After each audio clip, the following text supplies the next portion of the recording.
One of the questions that we get a lot from students who have registered to attend today's workshop is how do I stand out? And I agree with Margaret, the best thing that you can stand out is by customizing your resume.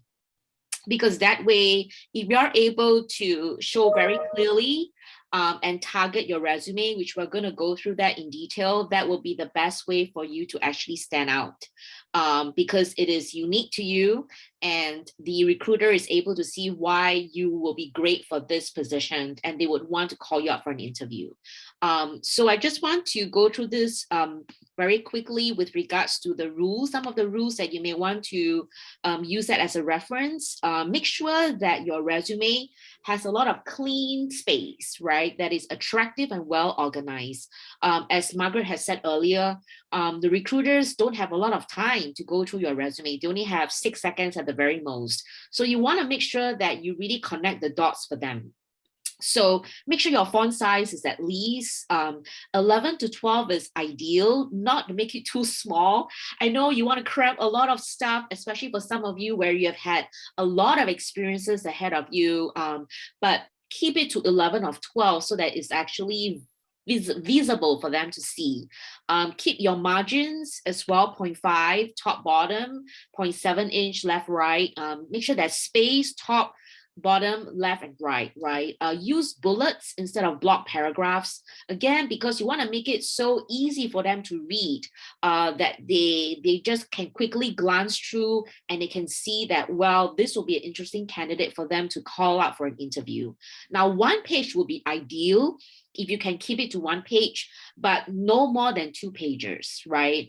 Especially for some of you where you have more than 10 years of experience, or you have 20 years of experience, that is great, unless you're applying for higher ed positions where they ask for CVs, where CVs you can go more than 2 pages, right? If you're applying for a teaching position or in higher ed, but if not, all other positions, you would want to just keep it to no more than 2 pages.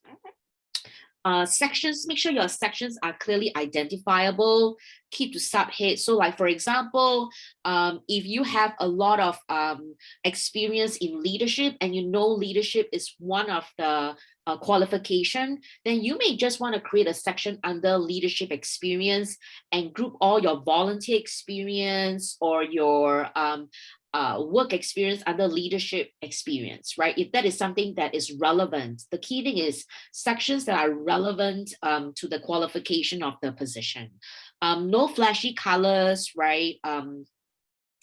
Although an occasional accent is acceptable, unless you're applying for a graphic design where it's really good to see your design and, you want to add a little bit of flair to that. You have a little bit more of leeway if you're applying for a graphic design or a visual arts position. But if not, try to really keep it simple. Use highlighting techniques. For example, if you are creating subheadings, right, you can either use bold, italic or underline, right? But no more than 2 at the same time. Don't have bold and italic, at the same time. Just use one. Just again, keep it really simple. No photos. I know for some countries, you tend to use photos. I think maybe in China, I think Japan too, like they use, you actually put photos on your resumes, but in the US context, you don't use photos at all. Photos are acceptable if you are doing a LinkedIn profile, but not on your resume. Right. And again, no Microsoft templates. We've seen a lot of resumes with templates and they're kind of really challenging because you can't really fit in. There's a lot of information that you can't really fit in. And if you want to customize it, there is not a lot of flexibility. So I wouldn't encourage you to use the templates that is in Microsoft. Just use a simple one, which we recommend, and we can give it to you, and that'll be easy for you to customize it. I'll continue then. Rule number 2 is keep it error-free. Don't trust the grammar and spell check. Sometimes some words could be a legitimate word, but may not really fit in nicely with the sentence. So make sure that you have always definitely make sure you use the Microsoft Grammar and check. But in addition to that, find somebody, like Margaret said, have a friend or meet with a career specialist where you can have somebody proofread your resume.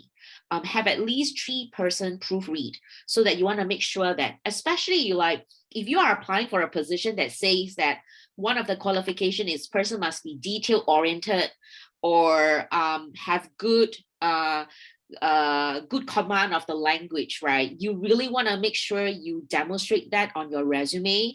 And sometimes spelling and spell check could miss it altogether. Punctuate your bullets consistently.